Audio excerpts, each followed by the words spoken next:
What I've got for you today is a high-level match of StarCraft 2 on a brand new map. This particular map is called Lazarus Wastes, and while I haven't seen a game on it just yet, when I did my initial impressions video of the Team Liquid map contest finalists just a couple of weeks ago, I thought that this map looked awesome. So it's definitely a little bit weird, it's certainly a bit experimental, but it's a reasonable amount of weird. Pro players generally don't really like playing on the craziest maps, and I think they're probably gonna be on board with Lazarus Wastes.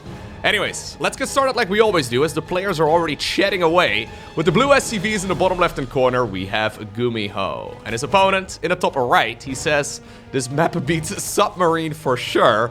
With the red Zerg pieces, we're looking at Solar's main hatchery. Yeah, Submarine is a map that we had a couple of years ago in StarCraft 2 that was tiny. A lot of pro players, especially Zergs, did not really enjoy playing on that one all too much. Well, tiny for Legacy of the Void standards anyways. So anyways, this map is made by HyperONE, and like I said, I think it's a reasonable amount of weird. There are two features in particular that I think are really cool, that are actually super critical. So first off, the entire middle section of this map is different than what is the established standard in StarCraft 2. So most of the time there's like high grounds and low grounds and ramps and pillars and all that, right? With rocks and stuff that, you know, can maybe open up additional attack paths. This map is a little bit different, where it's got like, it's all flat terrain. There are some rocks still, but it's these like rock formations, these pillars that make it a lot more interesting. So you can definitely siege up a tank over here and then shoot over the other side, and while it's going to be out of range of the third base, I think it's interesting to see how something like this would play out, and I do think it's worth experimenting with. Look at that lone little tree. Anyways, I think it's worth experimenting with a different middle of the map where the majority of the engagements actually happen type of areas. And if I were to make a guess, something like this should work out really, really well. So what exactly were they saying just now? The map layout is terrible for Zerg. Is it real that all 5th bases has rocks? I like it, says GuMiho. And Solar says, I can't expand to a 5th. Okay, Solar already complaining. I love it. Fantastic. This is probably the first game that both of these guys are playing on the map. Maybe a little bit quick to Dutch right. Anyways, basically pro players, in case you're unfamiliar, they just do not like playing on anything. Like, if it was up to the pro players... Ooh, excellent catch. If it was up to the pro players, they would still be playing on, like, Metalopolis and Zalnaga Caverns, okay? Anyhow, the second feature, and the one that Solar was already complaining about, I think is really cool. So we've got a main base, we've got a natural, we've got a third, and then we've got a fourth, right? Or I guess you could take this as your third, and then this as your fourth. It doesn't really matter. From there, however, the game becomes rather interesting. So you can run the vast majority of your matches with just 4 bases. You can definitely come up with a strategy where you don't need a 5th base. But just in case you do, this is what Mr. Solar was complaining about. Now, at first glance, this looks pretty normal. So there's rocks right there protecting the bases, and obviously it's mirrored, so there's 3 more right here on the right side of the map too. However, all of these bases have 1, 2, 3, 4, 5, 6, 7, 8, 9, 10 mineral fields. 10 mineral fields is 2 more than a conventional 8, meaning that you actually get a pretty significant economical boost if you manage to mine these bases, and that goes for the 5th, the 6th, and the 7th base. Now, HyperONE did a little bit of math to figure out exactly how much better this actually is. So this is what he wrote. And by the way, both players are opening up pretty standard, so I think I can discuss this for just a moment longer before the action really gets underway. But he says, compared to a standard 8-patch base, a 10-patch base, super saturated, has no objective downsides. Compared to a 6-patch rich mineral base, so golden minerals, a 10-patch super saturated base provides more total resources and boast 14% higher income at full saturation. However, the rich base provides 40% more income per worker and can be saturated more quickly.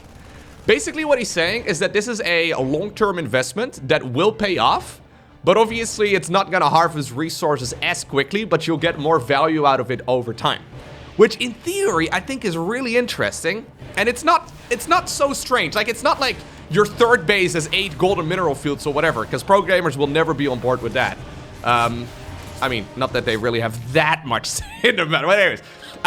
Yeah, I think it's definitely, a couple Hellions over here. I think it's definitely a reasonable amount of strange and something that is worth experimenting with.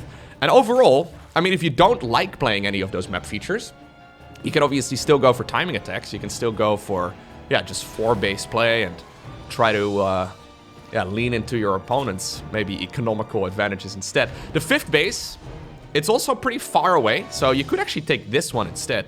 I was actually kind of assuming that the player that spawned in the bottom would take these 3 right here above one another, but actually looking at this may be incorrect. There's a chance that you could even take this as a 4th base, to be honest. Anyways, there's a chance that you're gonna take this section here as Terran instead, and then maybe take the other ones in the... Yeah, I think that's actually more reasonable. If you draw like a horizontal line over the minimap from here to here, a, you know, horizontal-ish line, I think everything below that will probably be the Terrans, and everything above that will probably be the Zergs. Anyhow, GuMiho doing a good little bit of harassment here. No crazy build orders by the man. He's usually a big fan of battle cruisers and all that. He used to play a lot of Terran mech, and he still does, but in this particular game, I think he's just opening up with what he feels most comfortable with, as he snipes another Overlord right there, but he loses the Viking as he transitions towards a Terran bio play instead. So, a couple more notes from HyperONE. So, the central terrain is inspired by a map called Dreamcatcher. Now, Dreamcatcher is a map that we had back in 2018, so if you don't remember, it's a little while ago. Pretty cool map, so that's basically what the central area is inspired by, and I remember that map playing out quite well, so don't think there's really any main concerns, although, you know, it's been a while since I've seen a game on Dreamcatcher as well, so... Anyways. Tanks cannot siege behind a cliff such that they can attack either 3rd base, except near the entrances of that base. So I think that is probably an indicator that, yeah, siege tanks will definitely not be able to shoot the 3rd base over there, but they can siege up and obviously help out in engagements in this area, so getting creep around is super important. But with the setup that we've got right here, I think that since there's not a whole lot of divots in the low grounds and high grounds and stuff, as in like there's literally none, yeah, I think it's pretty reasonable to be spreading a lot of creep around, and I don't think Zergs are really going to be all too bothered by that. So the first 4 bases have standard resources, but the remaining 3 bases each have 2 extra mineral patches with 10 total mineral patches. Yeah, in total per base. I get that. Zergling run by over here. That is a messed up wall. Yeah, that is... There's a couple depots down. There's okay, you definitely want to be finishing that one off here, Mr. GuMiho. Honestly, not really that much damage is done here.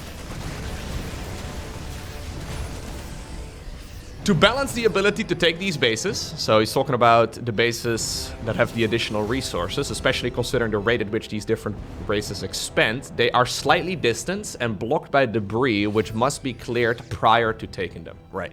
So you can't just take this base super early on, right? You have to choose if you want to actually clear out the rocks here in the top left and dedicate a significant chunk of your army there, or do it like Solar is doing it right now, just have a couple Zerglings working away at it. It is 2,000 hit points for every debris, I believe, so... I mean, this may actually backfire, because he doesn't have Baneling speed or anything like that yet. Having those extra Zerglings here in the fight may very well be critical. Yeah, good control right here by Gumi. But I do believe that there's going to be enough Zerg here eventually. With additional reinforcements now popping out of all of those cocoons, yeah, I think he should be able to clean all of this up. Pneumatized Carapace is going to finish as well. That's going to give those Hydras an easier time cleaning up all of those Widow Mines. That Widow Mine fired after being dead. Amazing. Yeah, when the animation is started before that, it actually messes things up a little bit. I love how Solar immediately complains and says that the map is terrible for Zerg. It's like, come on, dude. Oh, anything out of the ordinary. If it was up to the pro players, we would just be playing the same like map 7 times in a row in a best of 7. Okay, I'm pretty sure that's how the majority of them like to play. Yeah. Anyhow. Okay, this is a nice little stim forward. Getting a lot of damage in. Yeah, sniping all of those queens. The Baneling speed feels ridiculously late in this match. I haven't really paid attention to the strategies very much because I've been, well, blabbering about the map. Rocks are finally down. But I do feel like there definitely could have been a slightly more efficient opener here from Solar, but maybe it's because he got messed with a little bit ago as well. Good targeting here once again by Gumi. Look at him. Just popping all of those Banelings. People used to criticize GuMiho's micro, but he's definitely worked on that over the years. Oh, that's a funny little graphic. Alright, we might have to fix that, Mr. HyperONE. Squared off mineral fields feel a little bit funky. Killed just now as well on that base, by the way. So far things are not really going too smoothly here for Solar. He's still got a good economy, but he's taking a lot of damage. Creep spread on the left side of the map is looking excellent, and it's not like he's in a terrible position here, but this early game has definitely gone in favor of GuMiho. Hive coming up right now. One thing that the Zerg player does have going for him is pretty quick upgrades. So 2-2 are going to finish up right around the same time as, well, GuMiho starts up 3-3, so it's by no means the case that GuMiho here is slow with expending his upgrades. Yeah, ideally you don't take these fights off creep. I actually would not be surprised if players are gonna take those many mineral fields as like their fourth base. I think it's actually very reasonable. GuMiho definitely could have made a move on over there. Obviously, he would have to not pressure his opponent so much because he would have to dedicate army to knocking down the rocks. But the same maybe for Zerg as well. I think there probably was time for him to like knock down those rocks, and then I feel like experimenting with expending horizontally here is probably not a bad choice. Just take all of the bases like that. Spread creep in the other directions. Anyways. Yeah, there's a lot of options on a map like this, and I think that will work out pretty cool.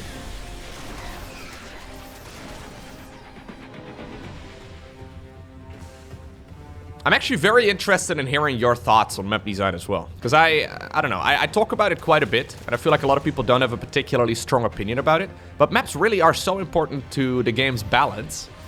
And I think, feel free to correct me down below in the comment section, but I think something like this would work out really well. As far as like, you know, gameplay goes, right? Like obviously if every single map was like this, it wouldn't be interesting, but if we're talking about creating something that is a little bit strange and a little bit different, I think a map like this would work out really, really well in a 7-map map pool. Again, that base gets the knight. Excellent work here, by the way, by GuMiho. Just absolutely harassing his opponent to death here so far. Lurker Den is coming up. Vipers are now also out, so that is going to make the defense significantly easier. But Solar definitely struggling with the distance that he needs to travel to go towards those... Yeah, what did he call it? Super saturated? I think that's the term that HyperONE coined. Yeah, super saturated bases. Bases with 10 mineral fields. Alright, fine. Well, we could call it hyper bases. What do you think of that one, HyperONE? I don't know if you're going to be watching this video, but I think we should call them hyper bases. It's kind of like a scientific, you know, research right there. You get to name stuff after your, you know, your colleagues and yourself. I don't know how it works. But, coming up with new map features. I mean, this is by no means a new idea, but yeah, if you could name it after yourself, I would do it. I mean, we have the Loko maneuver in StarCraft 2, and the best part of the Loko maneuver, which is genuinely something that the pro players refer to, is that I didn't even come up with it. I saw someone else do it on a live stream. I believe it was Dimaga, and I did it in one of my games, and then one of the pro players saw that, and they started referring to it as the Loko maneuver. Anyways. I think we can call it a hyperbase. I'm gonna super saturate it. Look, that's very humble of you, HyperONE. But I think we should call it HyperONE is the map maker, by the way. I think I mentioned that, but anyways. I think we should call them hyperbases. Seismic Spines coming up. That is the ranged upgrade for lurkers. It's gonna make life a little bit better for the Zerg. Once he's got those lurkers going. These tempo attacks here from Gumi that he's trying to build up are gonna slow down significantly. So up to this point, GuMiho is in a fantastic spot. As a matter of fact, right now, look at that, 20. 15 out of 20, that looks weird. Anyways, yeah, up to this point, he's created a really nice advantage for himself. But the problem with Viper Lurker is that it's now gonna be very difficult to continue pushing. So GuMiho has got all of this tempo behind this style where he's continuously hitting his opponent, he's denying the creep, he's dealing damage to the bases and all that, but in the end, he did not deal enough damage to slow Solar down enough to actually, well, prevent the Lurker-Viper combination to come up right now. So this is a big problem for him because he's gonna have to tech up and he's gonna have to slow down. That's exactly what he's doing right now with the Ghost Academy. Base here on the right side of the map also gets found. Obviously, since this expansion is far away, I do think a planetary fortress would not be a bad choice. Big drop attempted as well towards the main base of the Zerg, but that one got denied. Zerg right now also mining this with 20 drones. Well, there's a couple more coming. Pretty cool. Yeah, so a lot of economies in StarCraft 2 are 60 workers or so. You can literally run, so it'd be 26 per base. Yeah, you can literally run just these 3 bases and have a fully functioning economy in a game of SC2. That's kind of cool. Here goes the drop once again. I like this Protosy outline as well. Alright, that's kind of cool. The space station looking thing. It's like built on a desert world. GuMiho trying his best. He's gonna settle for apparently killing the spawning pool. Alright. In the meantime, there's also a push happening here on the left side of the map, but... Okay, so this game is actually shaping up to be very interesting now. So we've gotten past the early game, we've gotten past the mid game. Now we're in a late game territory. GuMiho a little bit late to transition there, because he was probably thinking he could maybe even win the game before the match even went in this direction. But it wasn't meant to be. And now he's forced to go into ghost play himself. Another base just now acquired here by Solar. So it also means, right, that normally you don't actually make that many drones past, like, making 4 bases. Instead, what you do is you transfer drones from your previous bases to the newly acquired ones. Yeah, there's definitely a chance that Solar's gonna have to add on more workers here. Like, he could easily support a 100 worker economy if he really wants to. Which obviously would leave a lot less room for, well, actual army units, but... I feel like a map like this creates a lot of options, which is cool. Did he just get stuck on the outside of this? Interesting. The worst way to go, man. Getting stuck on the outside of a Proto space station. It's like that one mission in the Heart of the Swarm campaign, where the one larva that eventually morphs into a queen infests that Proto ship. Anyhow. Ghosts are available right now, and with their beautiful snipe ability, they're going to be pretty helpful at pushing back those lurkers. Solar getting a little bit overly ambitious. He's doing some counterattacks over here too. This should certainly be a planetary, by the way, for GuMiho. I'm assuming that's what he's going to set up here in just a moment. Hydra's even getting sniped now too. Not bad at all. This is a big fight off creep, and I really don't know if that's where Solar wants to be.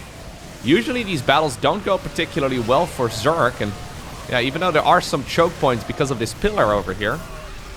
With Terran reinforcements right now coming in, I've got a feeling that GuMiho just took a pretty damn good fight. The problem here for Gumi, though, is that he's lost a lot of workers, right? Yeah, so 20 SCVs. Actually, why is the Widow Mine is ahead of the... That's weird. Anyways, he's lost quite a few SCVs, or at the very least, he hasn't really made that many in quite a while, and he's only on a 55 worker economy. It's really hard to finish a game with pushes like the one that GuMiho is doing right here, with lurkers out on the battlefield. Like, lurkers are once again coming up. You can't keep pushing this. Like, you can try, but I think the best case scenario you're gonna get is killing this base. And at this point, there's a lot of economy available for Solar as well on the left side of the map. He doesn't really care about this, so it's probably a good idea to rebuild some additional workers here. Anyways, yeah, I think GuMiho is getting a little carried away with this fighting. Like, don't tell me what to do, Lowko. To be fair, GuMiho is really good at the game. Much better than me, so... Ghost Cloaking coming up. I would love to see the transition coming up towards Terran mech, though. I think that's probably a good idea. Ghost mech, super powerful. And I actually do kind of feel like this would be a good mechy map as well, right? A lot of good positions for siege tanks to hang out, and... maybe not. I don't know. I do think it's an option. So far, though, he's just strongly sitting and yeah, doubling down right here on his biological-based approach, which is not usually what we see. A lot of Terran players like to start off with Terran bio, with Terran infantry, like we see GuMiho doing right here. And then usually they transition towards ghosts, and then after the ghosts come out, we see additional factory production. And then the factories obviously will allow you to... but usually it's also played off of a much bigger eco. So GuMiho taking these bases here on the right side of the map, it's nice and all, but they're not even saturated, so... Yeah, I didn't really need the other base. This one's also oversaturated. Nah. I like the early and mid game quite a bit here from Gumi, but I feel like Solar is in a bit of a better position here as time goes by. Now, obviously, there's a good chance, yeah, that these drops are finally gonna kill another base. It's kind of important at this point. Big explosions. Instead, he's gonna settle for killing a bunch of the workers. Lurkers slowly moving forward. Drones even pulled away from their mineral lines as well, and the base yet lives. Only a 4-worker deficit right there. That's really not that great. Yeah. Okay, now we're seeing a couple more going down, but this is really not that big of a deal.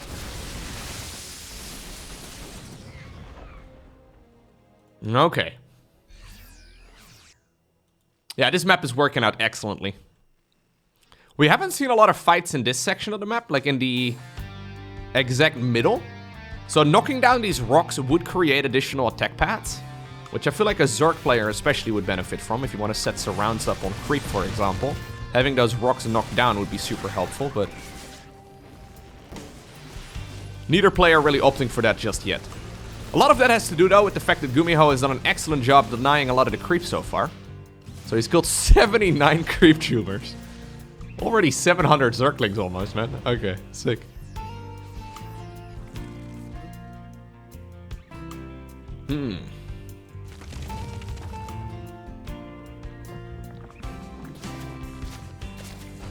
So lately we've been getting new maps in StarCraft 2. I want to say like every 6 to 9 months or so. I think new maps every 6 months would be sick. There are a lot of excellent maps being made, and the maps really... Like, the problem is, right, say for example you do a significant balance patch right now for StarCraft 2.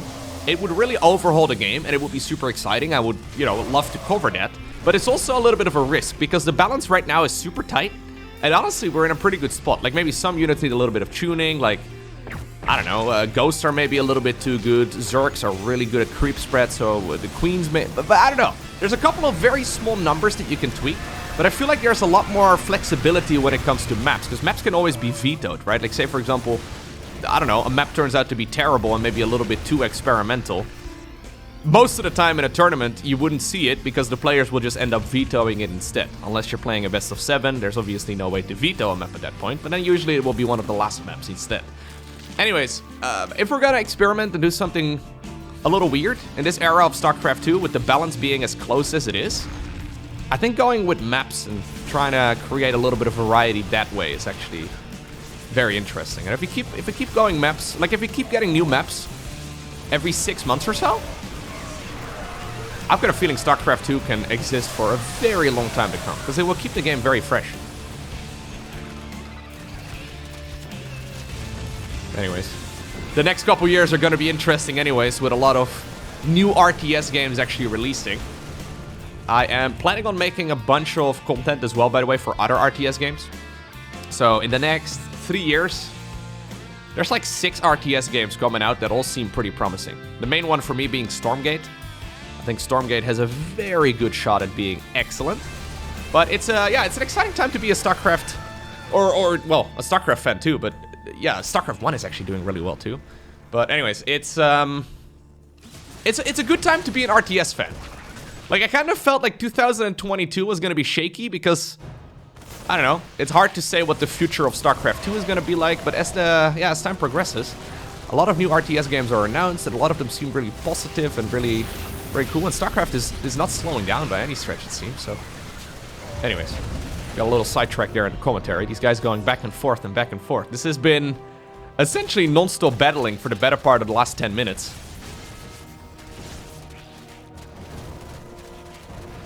If this is what every game on Lazarus Wastes is going to be like, I am here for it.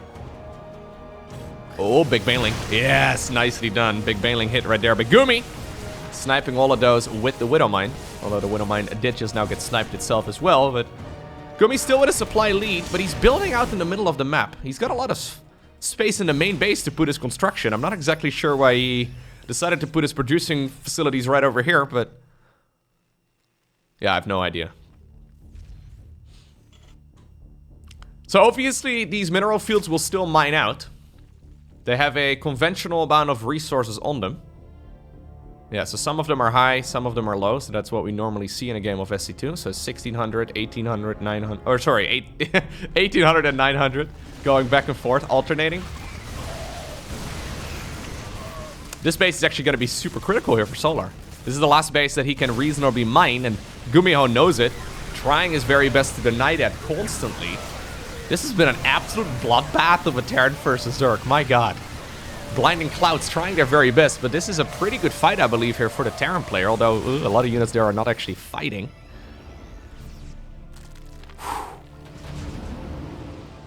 We're already above 1,000 Zerglings. And this game is definitely not over. Okay, so I think GuMiho's objective right now is to try and build a planetary over here. I thought maybe we'd go for this base. And I do feel like if you knock down these rocks, this base suddenly seems a lot more accessible. But yeah, if you knock those down, there is definitely a chance that Solar could mine that one instead. Although these bases are getting very close to one another. Like, look at those positions here. You're, yeah, very quickly becoming next door neighbors. So...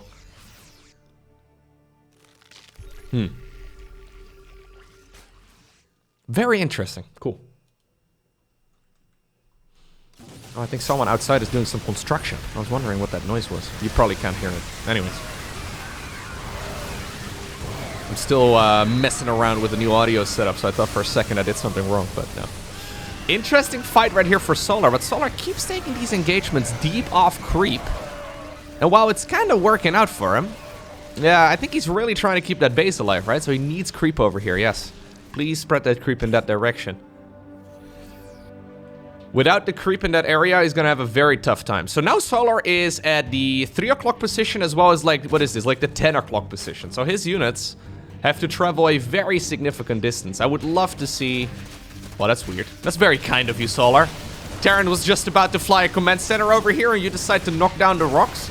GuMiho does not appreciate a friendly neighbor, however. I think it's probably a good idea to keep a couple lurkers over here, keep a couple lurkers over there. I mean, Solar doesn't really have the luxury to split up his army like that, but I think ultimately that's what you're trying to get done here. Widow Mines in excellent spots once again, nicely done, although very good split there as well. Hatchery in the meantime, though, already gone. One of the medevacs also gets sniped. Solar's been up with his back against the wall, but he's got a very large back. he's been fighting tooth and nail here for a long time. And he's actually, yeah, getting a lot of value. And I do think, though, that there's, like, Liberator harassment potential over here. And you could even throw some nukes. Could you? No, you can't really throw a nuke from there over there, I don't think. But, well, I mean, you could probably try, but... Anyways. Against fully upgraded Hydras, yeah, you don't really need that many of them to get those command centers to start burning. GuMiho, though, giving up that position for now, snipes the hatchery at the 3 o'clock position, and it will go down. In the meantime, though, Zerglings going in for a run-by as well at what was previously the 3rd base of Gumi, although there's really not that much mining anymore. New hatchery immediately starts up on that side of the map, too. Widow Mine, once again, firing after it goes down. The animation, yeah, already triggered, and that was a huge hit. Beautiful move right there for GuMiho. Excellent work by him, slowly expanding his dominance out on the map. He's now spread his workers very effectively around the map. And while he's going to have a hard time establishing a new base, right now, we're talking a significant advantage right here for Gumi. Showing us that apparently he does not need to play Ghost Mech. He does not need to transition away from Marine Marauder Medevac. This is the good old standard, right? Lingbane versus Marine Marauder Medevac. It's something we've seen 1,000 times before in StarCraft 2. GG is cool. And I gotta say, if every game is gonna be like this on Lazarus Wastes, I really hope it's gonna make it to the map pool at some point in the future.